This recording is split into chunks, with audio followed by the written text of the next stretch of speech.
पर्वत पर भगवान शिव सभा कर रहे थे। इस सभा में सभी देवता, ऋषि, मुनि और ज्ञानी लोग शामिल थे। तभी सभा में माता पार्वती आई और उन्होंने शिव जी के साथ मनोरंजन करने के लिए उनकी दोनों आंखें अपने हाथों से बंद कर दी। जैसे ही माता पार्वती ने शिव जी की आंखें ढकी, पूरी सृष्टि में अंधेरा छा गया।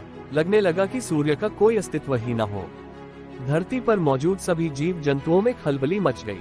संसार की ये दशा भगवान शिव नहीं देख सकते थे और उन्होंने अपने माथे पर एक ज्योतिपुंज प्रकट किया जो भगवान शिव की तीसरी आंख बनी और तुरंत पूरी सृष्टि में प्रकाश हो गया। बाद में जब माता पार्वती ने इस तीसरी आंख के बारे में शिव जी से पूछा तो उन्होंने बताया कि अगर वो ऐसा नहीं करते तो पूरी सृष्टि का विनाश हो जाता, क्योंकि उनकी आंखें जगत की पालनहार हैं। सत्तम और रजोगुण का प्रतीक। शिवजी के तीनों नेत्र अलग अलग गुणों के प्रतीक हैं, जिसमें दाएं नेत्र सत्वगुण और बाएं नेत्र रजोगुण और तीसरे नेत्र में तमोगुण का वास है। भगवान शिव ही एक ऐसे देव हैं जिनकी तीसरी आंख उनके ललाट पर दिखाई देती है, जिसके कारण इन्हें त्रिनेत्रधारी भी कहा जाता है।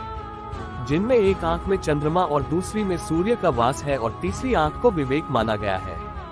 शिवजी के मस्तक पर दोनों भौहों के मध्य विराजमान उनका तीसरा नेत्र उनकी एक विशिष्ट पहचान बनाता है। भूत, वर्तमान और भविष्य का वास।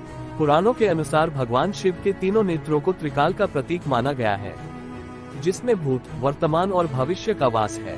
स्वर्गलोक, मृत्युलोक और पाताललोक भी इन्हीं तीनों नेत्रों के प्रतीक हैं। भगवान शिव ही एक ऐसे देव हैं जिन्हें तीनों लोकों का स्वामी कहा गया है।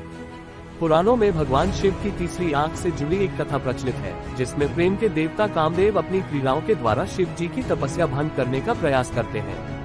और जैसे ही शिव जी की तपस्या भंग होती है, शिव जी क्रोधित हो अपने तीसरे नेत्र की अग्नि से कामदेव को भस्म कर देते हैं। ये कथा मनुष्य जीवन के लिए प्रेरणा का स्रोत भी है। कामदेव का वास प्रत्येक मनुष्य के अंदर होता है। उसे अपने विवेक और बुद्धि द्वारा मन में उठने वाले क्रोध और अवांछित काम वासना को शांत करना चाहिए। पर्वत पर भगवान शिव सभा कर रहे थे। इस सभा में सभी देवता, ऋषि, मुनि और ज्ञानी लोग शामिल थे। तभी सभा में माता पार्वती आई और उन्होंने शिव जी के साथ मनोरंजन करने के लिए उनकी दोनों आंखें अपने हाथों से बंद कर दी। जैसे ही माता पार्वती ने शिव जी की आंखें ढकी, पूरी सृष्टि में अंधेरा छा गया। लगने लगा कि सूर्य का कोई अस्तित्व ही न हो। धरती पर मौजूद सभी जीव जंतुओं में खलबली मच गई। संसार की ये